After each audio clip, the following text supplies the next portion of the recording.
Well, that was Shark Tank. Damon John and Barbara Corcoran were the main voices you heard. Uh, it's kind of like the Survivor with it's like Survivor with money, you know?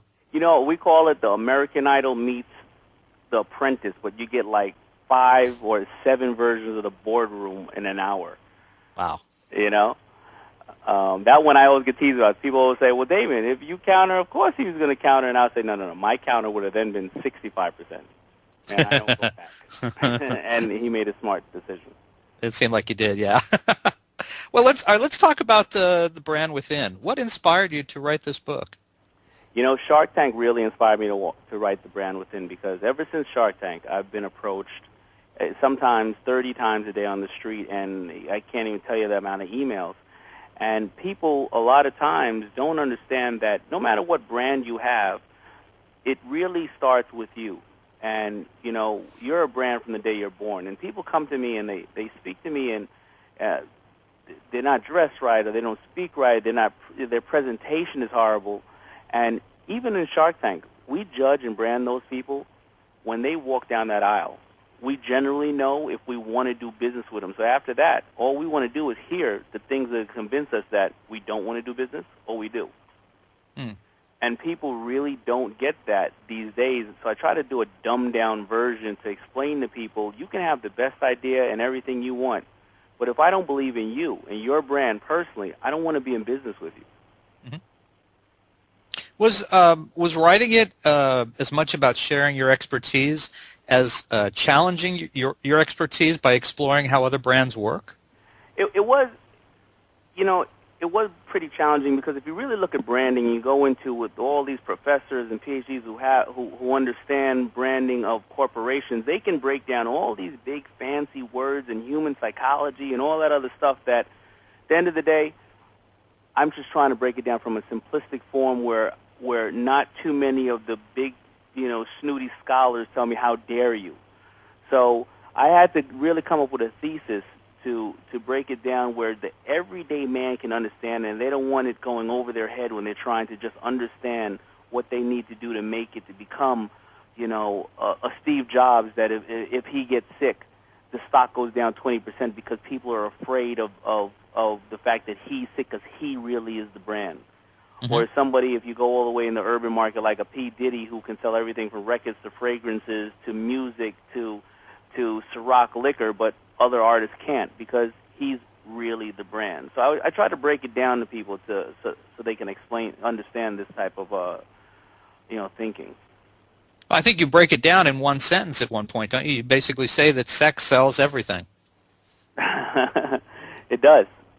It really does. But I like to tell people everybody has the 3 words. If you're a real brand, there's 3 words that can describe you.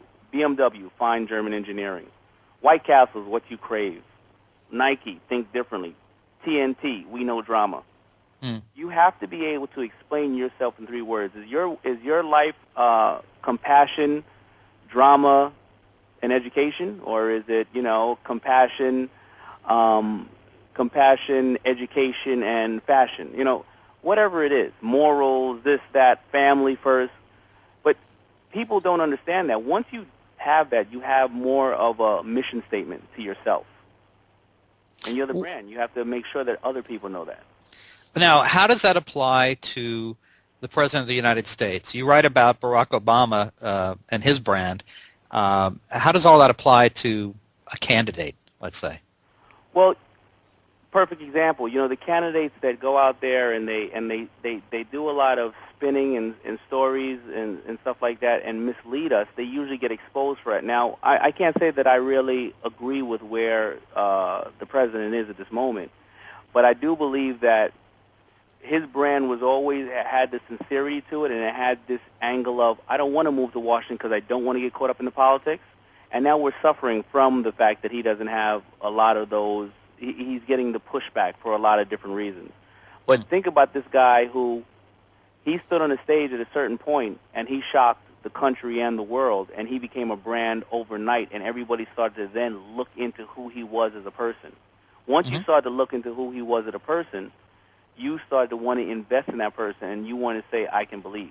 he basically conquered, you know, a lot of the myths and theories that we had, that a certain type of individual couldn't be, you know, elected to the greatest nation in the world, as far as I'm concerned. And it's Hmm. all due to his brand. And then there became a technical side to it. His use of 2.0 and social media, his use of the artistry and the connection with a certain amount of people, and willing to break party lines and deal with other people for other reasons. So there was a lot of things that were true to his brand that I felt got him to that stage. Now, I Hmm. can't say what he's doing now is so great, so don't think that I'm a huge proponent of it, but I was trying to break down how he got to that stage. Uh, Quickly, can you tell us how he went from man to brand?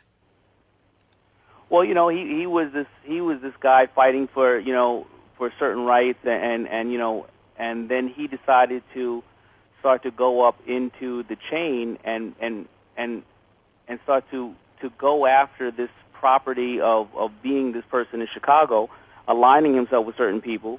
And then he went, because my theory in the brand within is that you go through 4 stages. You go through an item, a label, a brand, and a lifestyle. You know, and as an item, he was an individual just going to school, chugging along. You know, as a label, he became this young scholar who really had a chip on his shoulder and a desire.